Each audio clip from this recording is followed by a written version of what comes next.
Since launching ThriftyAV back in 2018, I haven't done a single viewer comment video. Well, I'm about to fix that. Viewer comments coming up on ThriftyAV.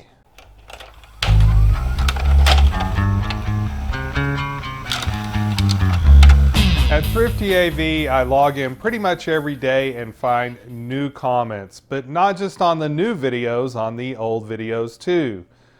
Some of them are compliments, some of them are questions, some of them are suggestions. Let's start with some of the positive comments. Here a viewer says, "I can't thank you enough for the highly informative and straightforward reviews. I was considering another camera which you did a side-by-side with. Obviously the clear choice was this one. You're the best, thank you." If I can help a viewer make a more informed consumer decision, then my reviews are doing their job. Here's another along the same lines. That was probably one of the most informative, best formatted review videos I've seen on YouTube. Thank you.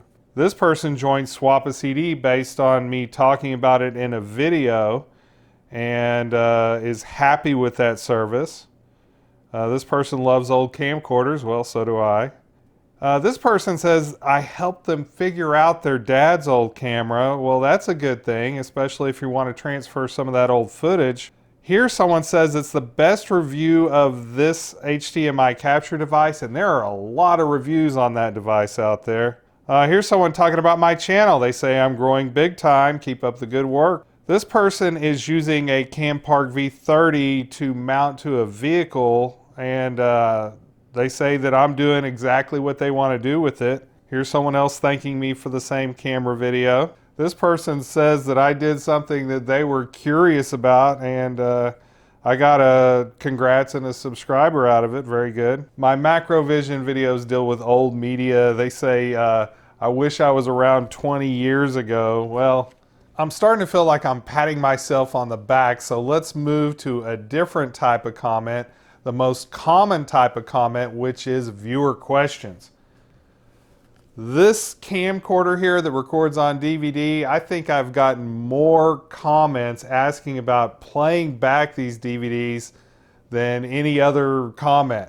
And I've responded that you have to finalize the DVD. It's in the menu, and I've explained how to access that menu. A lot of folks don't seem to read the comments before making another comment asking the same question. Eventually I get tired of answering it, but here is a case where I did answer it, and someone else threw in their 2 cents on how to finalize DVDs on this as well. Here's someone asking about the Wi-Fi connection on the Onkyo receiver. I probably should have included that in the video. I talked about it briefly, but I went ahead and explained in detail how to set up the Wi-Fi. Here's someone asking about an HDMI capture device, and I responded. Here's someone asking about an old radio where the battery no longer holds a charge. I did respond to this one. Here's someone asking how to hook up a Hi8 camera to a AV capture device. A lot of people ask questions that I really don't have the answer to. If I'm not experiencing the same problems you are, it is really hard to troubleshoot. Here's someone having an issue with a HDMI capture device, and they're using PAL. In the United States, we use NTSC, so that makes it kind of hard for me to know what to tell them. Here's someone getting pink and purple video with the same HDMI converter. I'm not getting that, so I can't troubleshoot that. A lot of people with this gaming headset are having issues with either a PlayStation or an Xbox. I hooked it up to a PC just fine, but I'm not going to be able to help you with an Xbox when I don't own an Xbox.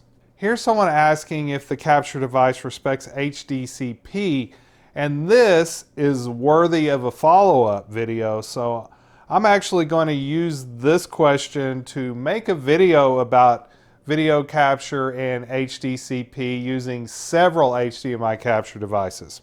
And this brings me to my next topic, video suggestions. I love these comments because they help me come up with new ideas for ThriftyAV.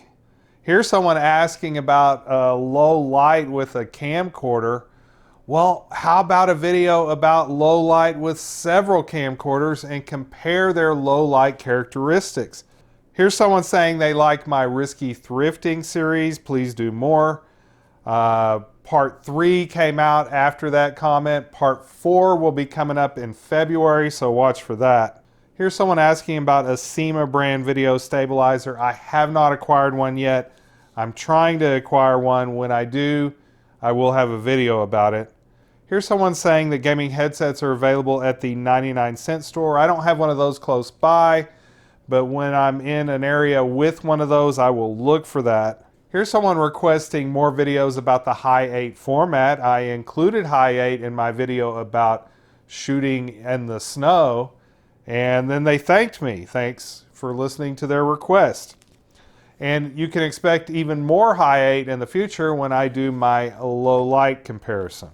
When it comes to AV gear, I know a little bit about a lot of stuff, but there's some folks out there who know a lot about specific things. For example, this viewer gave a rather detailed instruction set on how to clean tape heads on my video, Clean and Demagnetize Your Heads. And he followed it up with an extensive instruction set on how to demagnetize your heads. So if you want to find those, you can find those comments under Clean and Demagnetize Your Heads. And I welcome those type of comments. Here's someone who says, "Oh, that's not how you measure speakers on my video about Polk speakers." Well, it's how I measured speakers. If you have a better way, maybe tell me about it instead of just telling me I'm doing it wrong. This person says on my microscope video that I was nowhere near 1000x. I was aware of that. To get 1000x, you have to put the microscope right against the item that you're magnifying. I had it a good distance away. He says it was more like 10 or 20x, but this thing won't do less than 40x, so I think that's an underestimate. And the grammar police, they can get you too. This person says, "I think you meant to say 16 to 9 and not 16 by 9 when I was talking about aspect ratios." Yes, I was right about that. Thank me. Well, I will thank you. Not for your nitpickiness, but for the fact that you left a comment on my video. It all counts as engagement on the YouTube algorithm. Now, I did a video about a Logitech Quick Cam, and I have 3 Windows 10 machines, and I couldn't get it to run on any of them. This person says that they have it running on their Windows 10 machine. I would like to know their secret. Did they use a third-party driver? How did they get it going? But they didn't elaborate. Here's someone who took offense to me saying that the Panasonic switcher I own is not for live use. He says that's not true, that it can be used live. Well, sure, it can be used live, but I worked in television a long time. I want a preview bus before I put stuff on the air, and this switcher won't do that. This person didn't like the way I did my SVHS comparison video, and he said I set it up wrong. He said I used 2 different VCRs. Well, on the full screen footage, I used the same VCR. I used an S-video cable. Here's an expert who suggests I do something impossible. He's telling me I need to update my BIOS on a motherboard that will not power on self-test. Maybe he knows some magic secrets I don't. And here's a couple of folks who don't really like me giving away trade secrets. For example, in my video about the compact disc bargain bin, where I talk about how to find all the treasures in the bargain bin, this guy says, "Shut your mouth." He doesn't like me giving away his secrets. If I don't make the video about how to find treasures in the bargain bin, someone else is going to make that video.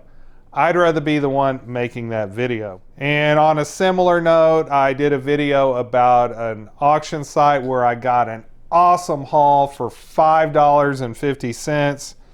And this viewer says that he would not give that secret away because, you know, other people would get involved in it and outbid me. Well, that's the risk I take by informing the public about awesome deals on AV gear. You may have noticed I haven't given any examples of basically straight up hate. People saying, "Hey, you suck," or "Your video sucks," or "Your channel sucks." I get those. They come in. I see them fairly regularly. But unless there's some kind of constructive criticism involved, those aren't any different than a thumbs down as far as I'm concerned. They don't help me improve my channel unless they tell me why they think I suck. So I'm not going to discuss any of those comments at this time. Maybe in a future video I'll show some of those hate comments. Well, if you enjoyed this video, please like and subscribe. Thank you to my patrons for supporting this channel. And remember, stay thrifty, everyone.